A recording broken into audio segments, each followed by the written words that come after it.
एक रिक्शे वाले की कहानी। रात के 12 बज रहे थे। रघु रिक्शे की पिछली सीट पर लेटा अपने फटे पुराने चादर से पैरों को ढकने की नाकाम कोशिश कर रहा था, क्योंकि मच्छरों के झुंड नीचे से लगातार हमले किए जा रहे थे। दिन भर अमीर लोग खून चूसते हैं और रात को ये साले मच्छर। बड़बड़ाते हुए उसने पैर झटका। अगले ही पल उसकी चीख निकल गई। उसका पैर साइकिल के हैंडल से टकराया था। तुझे तो कब से कह रहा हूँ कि एक मच्छरदानी ले ले। बगल के रिक्शे पर लेटा बैजू काफ़ी देर से उसके और मच्छरों के बीच हो रहे मुकाबले का मजा ले रहा था। हाँ, तो तू अपने रिक्शे में मच्छरदानी क्यों नहीं लगा लेता? रघु उसके बेतुके सवाल पर चिढ़ गया था। अरे मेरे बदन में खून ही कहाँ है जो एक कमबख्त चूसेंगे? 60 वर्षीय बैजू करवट लेते हुए बोला। उसे बातों में उलझा देख एक मच्छर ने सुई चुभो दिया। तू तो सराय में सोने जाता था, वहाँ क्यों नहीं गया? बैजू ने पुनः सवाल किया। क्या करे चाचा, वह सराय भी चोर उचक्कों का है, अड्डा बन गया है। कल रात ही किसी ने मेरे पॉकेट से 500 रुपये निकाल लिए। 2 दिन की कमाई थी, सोचा था कि 1000 पूरा करके घर भेज दूंगा, मगर मारे दुख के रघु बात पूरी ना कर सका। तू सामने स्टेशन पर क्यों नहीं चला जाता? वहाँ वेटिंग रूम में पंखा लगा हुआ है, अच्छी नींद आएगी। रघु को दुखी देख बैजू अपना दुख भूल गया। लेकिन किसी ने टिकट मांगा तो रघु को बात पसंद आई, किंतु वह डर रहा था। अरे इतने रात को कौन पूछता है? कोई पूछे तो बता देना कि सुबह ट्रेन पकड़नी है।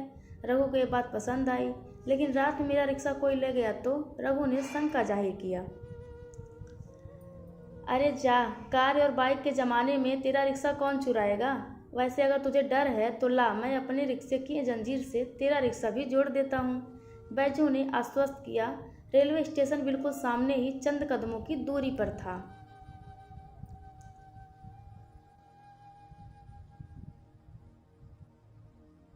कोयम्बतूर जंक्शन काफ़ी व्यस्त रेलवे स्टेशन है। रात को 12 बजे भी यात्रियों की अच्छी खासी भीड़ दिखाई दे रही थी। वह प्लेटफॉर्म के सबसे आखिरी छोर पर एक पंखे के नीचे शाल ओढ़कर लेट गया, लेकिन काफ़ी कोशिश करने के बावजूद भी उसे नींद नहीं आ रही थी। पता नहीं मेरा राहुल कैसा होगा, किस हाल में होगा। उससे बात किए भी 1 हफ्ते हो गए। पिछली बार बता रहा था कि कई दिनों से तबीयत खराब है। मोबाइल में बैलेंस भी नहीं है कि उसका हालचाल पूछूं। सोचते सोचते वह कब नींद का आगोश में आ गया, उसे पता नहीं चला।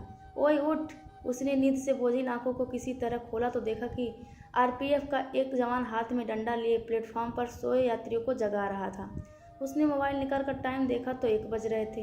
यार, अभी अभी तो नींद आई है, ये लोग फिर आ गए। अभी वह दोबारा सोने को सोच ही रहा था कि वही पुलिस वाला उसकी तरफ आता दिखाई दिया, जो डंडे से बाहर जाने का इशारा कर रहा था। उसे आते देख उसके आसपास उघाते यात्री जल्दी जल्दी अपनी चादरें समेटने लगे। रघु ने वहाँ से भागना ही उचित समझा। उसने देखा कि बाहर स्टेशन परिसर में काफ़ी यात्री सोए हुए थे। अधूरी नींद पूरी करने के लिए वह भी उनके बीच चादर बिछाकर सो गया। अभी उसे लेटे कुछ ही मिनट होंगे तभी 2-3 पुलिस वाले आए और सीटियाँ बजाते हुए सभी लोग सोए जगाने लगे। मारे नींद और परेशानी को पीड़ा से भर गया। वह उठा और अपने रिक्शे पर चला गया। सच कहते हैं लोग, गरीबी की जिंदगी कुत्ते सी बदतर होती है। पता नहीं ये कैसा देश है। इससे अच्छा तो हमारा बिहार है। वहाँ तो अनेकों बेसहारों का ठिकाना रेलवे स्टेशन ही होता है। उसका मन अपने जन्मभूमि के प्रति सम्मान से भर गया, लेकिन अगले ही पल उसकी आंखों के सामने बाढ़ से बर्बाद हुए फसलों का भयावह दृश्य गुजर गया। इस साला त लागत धान के रोपनी भी ना हुई। बाबूजी कल ही धान का बीज लेकर आए थे और आज सुबह उठकर पिछवाड़े गए तो देखा कि खेतों में बाढ़ का पानी घुस आया था। तू तो हर साल कहेला कि इस साल बाढ़ न आई, रघु व्यंग्यात्मक लहजे में बोला। बाबूजी चुप रह गए। वह कहते भी क्या, हर साल वे इसी उम्मीद में खेती करते कि इस बाढ़ नहीं आएगा, लेकिन हर साल बाढ़ आकर उनकी उम्मीदों पर पानी फेर देता है। रघु बिहार के पश्चिमी चंपारण जिले से एक छोटे से गांव का रहने वाला था। छोटा सा वह गांव 3 भागों में बटा हुआ था, जिसके एक भाग में मुस्लिम, दूसरे भाग में वैश्य और तीसरे भाग में दलित और हरिजन इत्यादि रहते थे। मुस्लिम परिवारों के पास खेती लायक पर्याप्त जमीन थी। उनमें कुछ नौकरी पेशा भी थे। कल मिलाकर वे थोड़े संपन्न थे। हिंदू परिवारों में कुछ के पास थोड़ी बहुत जमीन थी तो कुछ के पास बिल्कुल नहीं थी। यूँ कहा जाए कि लगभग सभी गरीब ही थे, जिनमें से अधिकांश लोग दिल्ली, केरल, पंजाब इत्यादि संपन्न राज्यों में जाकर मजदूरी करते थे, तो कुछ गांव के ही अन्य लोगों के खेतों में काम करने अपनी आजीविका बढ़ा दी। उत्तर भारत गंडक नदी के तटवर्ती इलाकों की जमीन काफ़ी उपजाऊ थी, जिसमें लोग धान, गेहूं, गन्ना और दलहन इत्यादि की खेती करते थे।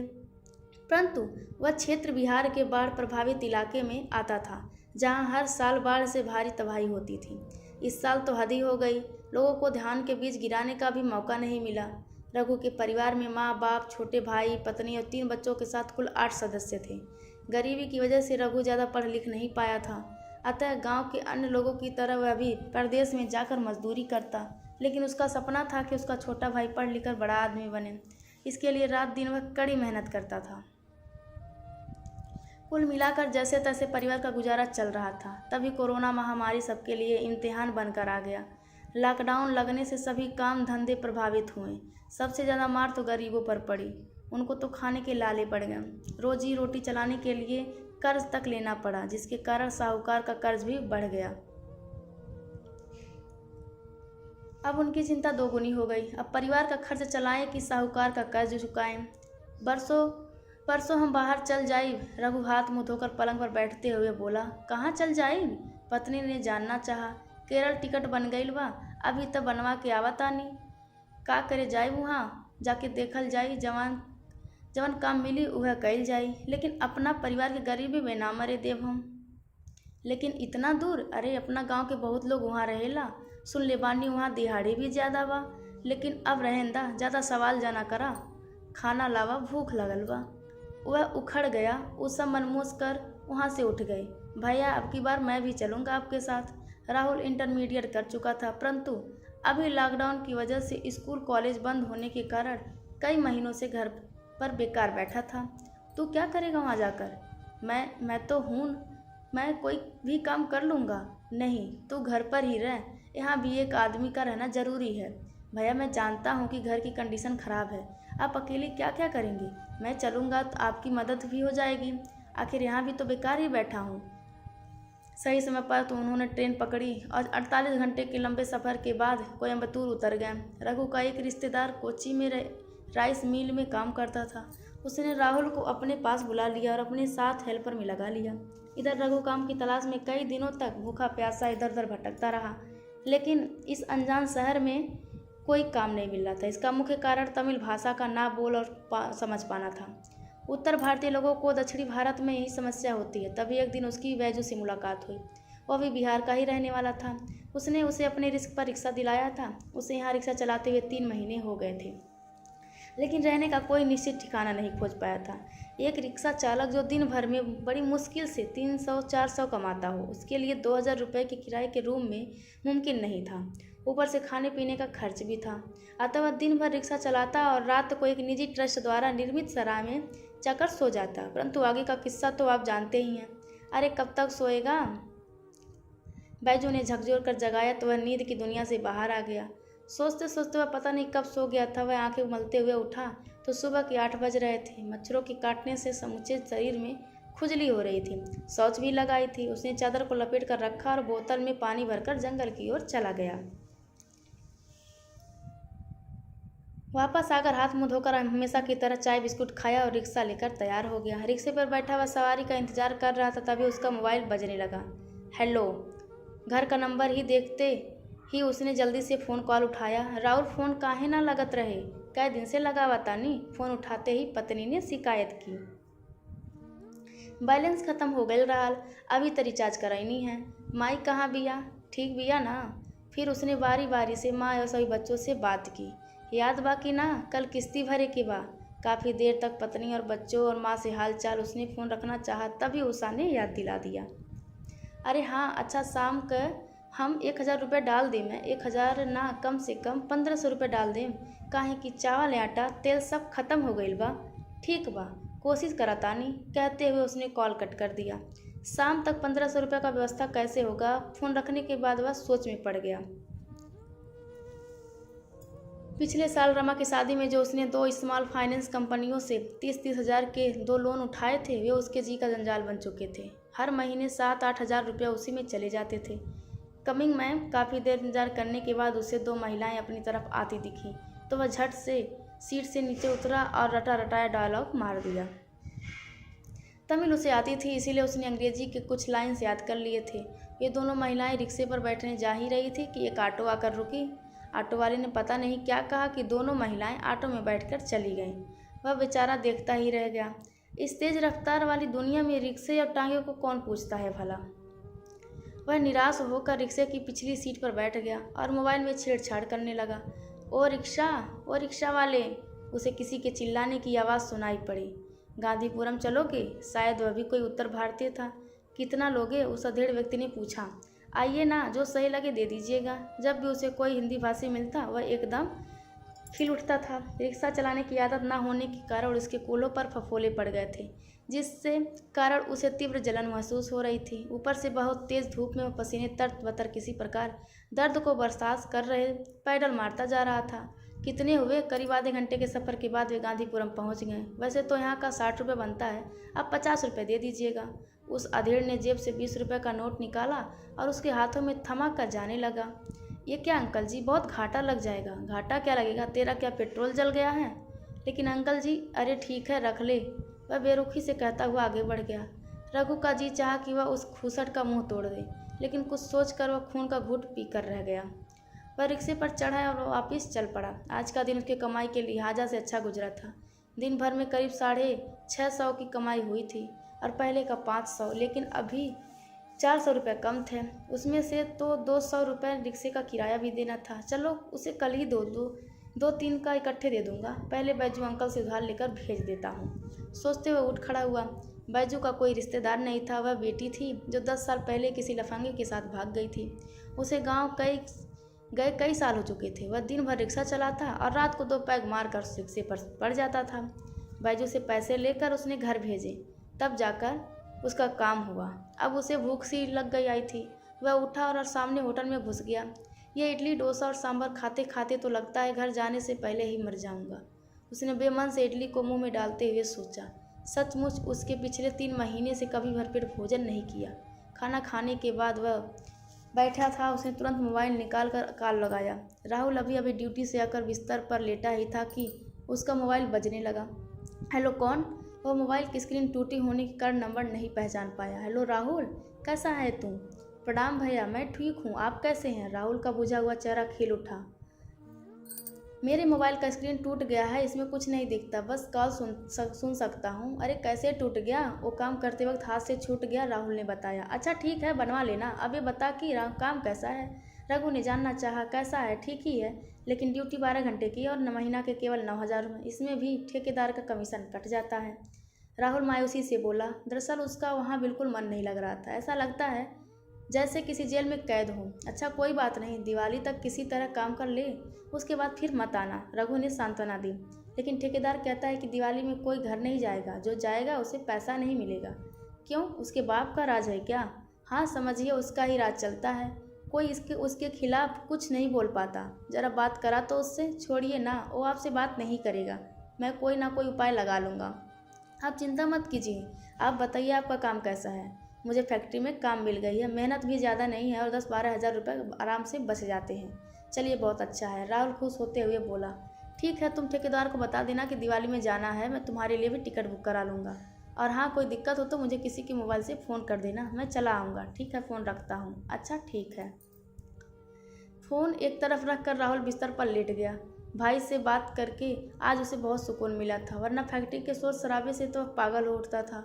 कल ठेकेदार को साफ साफ बता दूंगा कि मुझे दिवाली में जाना है। सोचते हुए गांव की दिवाली और छठ की पुरानी यादों में खो गया। कितना अच्छा है हमारे गांव का जीवन, बस केवल बाढ़ ना आए तो हमें परदेश आने की क्या ज़रूरत है। भाभी के हाथ की पूड़ी कचौड़ी और माँ के हाथ के स्वादिष्ट ठेकुओं की कल्पना करके वह रोमांचित हो उठा। अब की बार वह मुन्ना और रेशम के लिए ढेर सारे पटाखे खरीदेगा। उसे अपने भतीजे और भतीजी का ख्याल आया। गांव की सुनहरी की करते करते वह जल्द ही नींद की गहराइयों में खो गया। ठेकेदार साहब, मुझे दिवाली में घर जाना है। अगले दिन ठेकेदार के मिलते ही उसने अपने दिल की बात कह दी। क्या करेगा दिवाली में जाकर? दिवाली के 15 दिन बाद चले जाना, ठेकेदार ने लापरवाही से कहा। नहीं, बरस के दिन पर मैं घर पर नहीं रहूँगा तो मेरी माँ बहुत रोएगी। तो फिर क्यों आया? यहाँ माँ के गोद में रहता, ठेकेदार बेरोगी से बोला। मैं तो किसी भी हाल में जाऊंगा ही, तो भी तो जा ना, कौन रोकता है तुझे? मगर तेरे इस महीने के पैसे नहीं मिलेंगे। ये तो कोई बात नहीं हुई, मैं मालिक से बात करूंगा। राहुल ने थोड़ी सख्ती से कहा। तो फिर जाना, यहाँ क्यों खड़ा है? ठेकेदार ने भद्दी सी गाली देकर बोला। अगली सुबह मिल मालिक ने राहुल को अपने ऑफिस में बुलाया और बहुत फटकारा। वो तो शुक्र है अजय का जो समय पर वहाँ पहुँच गया, वरना वह हाथ भी उठा देता। शायद ठेकेदार ने उसको कोई पट्टी पढ़ा दी थी। देखो राहुल, समझते की कोशिश करो, हम इनसे झगड़ा करके जीत नहीं सकते, बस कुछ दिनों की बात है, दिवाली बाद मेरे साथ ही चले चलना। अजय, जो राहुल के मौसी का लड़का था और उसका हम उम्र था, यार जब दिवाली छठ बीत ही जाएगी तो जाकर क्या करूँगा। वह बहुत गुस्से में था। इतना गाली गलौज सुनने के बाद उसका मन और भी नहीं लग रहा था। ठीक है, अभी तो दिवाली को 1 हफ्ते हैं, मैं बात करूँगा, तुम शांत हो जाओ। अजय इस फैक्ट्री में बहुत पुराना आदमी था। दिवाली के ठीक 4 दिन पहले उसका टिकट का अजय ने पता नहीं कैसे बात करके ठेकेदार को मना लिया था, परंतु ठेकेदार ने उसके हिसाब में से 3000 रुपये काट लिए था। राहुल को बड़ी मुश्किल से इस जेल से आज़ाद होने का अवसर मिला था, इसीलिए उसने भी ऐतराज़ नहीं जताया। रघु ने उसे फ़ोन करके बता दिया था कि एर्नाकुलम से ट्रेन या बस पकड़कर सीधे कोयम्बतूर चले आना। वहाँ से दोनों भाई साथ चलेंगे। पर्व त्योहारों का दिन होने के कारण तत्काल टिकट मिल पाना मुश्किल था, इसीलिए उसने बस ही पकड़ ली। कोयम्बतूर बस स्टैंड से उतरकर उसने रेलवे स्टेशन के लिए बस पकड़ ली। रघु लाइन पर था और लगातार उसे दिशा निर्देश दे रहा था। रेलवे स्टेशन के इस पार उतरकर वह मोबाइल कान से लगाए सड़क पार कर रहा था। तभी अचानक एक कार तेज गति से सामने आ गई, लेकिन उससे पहले कि कार उसके शरीर को छूती, सड़क के उस पार से किसी ने बिजली की फुर्ती से उसके ऊपर छलांग लगाई और उसे फुर्ती से ढकेल दिया। यह सब इतनी तेज़ी से हुआ कि उसे कुछ भी दिखाई नहीं दिया। थोड़ी ही देर में भीड़ जमा हो गई। कार ड्राइवर कार छोड़कर भाग चुका था। रोड पर गिरने के कारण उसकी कोहनियाँ छिल गई थीं। किसी तरह कहारते हुए वह भीड़ से को चीरता हुआ अंदर पहुंचा और मृतक को पहचानने की कोशिश की। उसने दिमाग पर जोर डाला और घने दाढ़ी मूंछों के खून से सने चेहरों को पहचानने की कोशिश की। अगले ही पल वह शौक से लिपट कर दहाड़े मार मार कर रो रहा था। वह रघु ही था जो सड़क के उस किनारे खड़ा उसका इंतजार कर रहा था। चारों ओर से खड़े लोग अपना अपना मोबाइल लिए तस्वीरें खींच रहे थे और वह भाई के शव से लिपटा रो रहा था। कुछ ही मिनटों में जब पुलिस आ गई तो सब लोग वहां से खिसकने लगे। अरे, ये तो वही रिक्शा वाला है जो रेलवे प्लेटफॉर्म पर सोता था। किसी पुलिस वाले की आवाज़ सुनकर उसकी कानों पड़ी। यह सुनते ही उसका दिमाग बिल्कुल कोमा में चला गया। फिर कैसे वह शव के साथ घर पहुंचा, कैसे दाह संस्कार हुआ, उससे कुछ भी मालूम नहीं। उसने जब आंखें खोली तो खुद को अस्पताल में पाया। करीब 1 हफ्ते बाद वह कोमा से बाहर आया था। माँ, बाबूजी, भाभी, बच्चे सभी उसके आसपास बैठे थे। जैसे उसकी नज़र भाभी और बच्चों पर पड़ी, वह किसी बच्चे की तरह सुबक सुबक कर रोने लगा। वह उस दृश्य की कल्पना करके तड़प उठा जब उसका भाई रिक्शा चलाता होगा, जब वह रेलवे स्टेशन पर सोता रहा होगा, जब उसके खूबसूरत चेहरे को कार ने रौंदा होगा। वह भाभी के पैरों में गिरकर लगातार रोते ही चला जा रहा था। लेकिन आखिर कोई कब तक रो सकता है? किसी के जाने से जीवन रुक तो नहीं जाता, लेकिन उसने उसी वक्त कसम खाई कि वह तब तक शादी नहीं करेगा जब तक वह अपने भतीजी या भतीजों को पढ़ा लिखा कर बड़ा आदमी नहीं बना देता और दोनों भतीजियों की शादी नहीं हो जाती। उसने फिर से पढ़ाई चालू कर दी। अब वह हर दिन पास के कस्बे मजदूरी करता और रात को पढ़ाई करता। दिल लगाकर काम करने के कारण बहुत ही जल्द वह कुशल कारीगर बन गया, जिसके चलते उसे ज़्यादा पैसे मिलने लगे और घर की हालत भी सुधरने लगी। लेकिन अभी उसका लक्ष्य पूरा नहीं हुआ था। उसने परिवार का खर्च चलाते हुए पढ़ाई भी जारी रखी और बच्चों को भी पढ़ाना जारी रखा। 5 साल बाद राहुल, अब तो शादी करवा ना। भाभी ने उसके माथे पर टीका लगाते हुए पूछा। आज रघु की 5वीं बरसी थी और इसी मौके पर उसका बिहार पुलिस में दरोगा के पद पर सिलेक्शन हो गया था। इसी खुशी में पार्टी दी गई थी। सभी मेहमान आए हुए थे। पूरे परिवार में खुशी का माहौल था। माँ और बाबूजी बहुत खुश थे। आखिरकार वे गरीबी के दलदल से बाहर निकल गए थे। भाभी ने बोलत काहे नहीं खा। अब की बार माँ ने उसे टोका। नहीं भाभी, अभी मेरा काम अधूरा है। अभी मुन्ना को एसीपी बनाना है, अभी किरण और नेहा की शादी करनी है और गांव को ऐसा बनाना है कि किसी को परदेश जाकर मजदूरी ना करना पड़े। अभी मेरा सफ़र बहुत लंबा है, तब तक आप लोगों को इंतज़ार करना पड़ेगा। आप लोग मुझे आशीर्वाद दीजिए कि मुझे अपने सफ़र में सफलता मिले। वह भाभी और माँ बाबूजी के पांव छूते हुए बोला। सभी मेहमानों से निपट कर वह छत पर चला आया। रात के 12 बज रहे थे। चाँद पूरी ताकत से चमक रहा था। उसने ध्यान से चाँद को देखा तो ऐसा लगा कि रघु मुस्कुरा रहा है। उसकी आंखों से कुछ मोती टूटे और होठों पर आकर रुक गए। अनायास से उसकी होठों से निकल पड़ा, भैया आप खुश तो हैं ना? दोस्तों, आपने इस कहानी से क्या सीखा, कृपया कमेंट करके ज़रूर बताएं। और यदि कहानी पसंद आई हो तो इसे दूसरों को भी शेयर करें। और हाँ, आप हमारे यूट्यूब चैनल पर जाकर हमारे मोटिवेशनल वीडियोज़ भी देख सकते हैं। धन्यवाद। आपको ये कहानियाँ भी पसंद आएंगी। आप सबका धन्यवाद।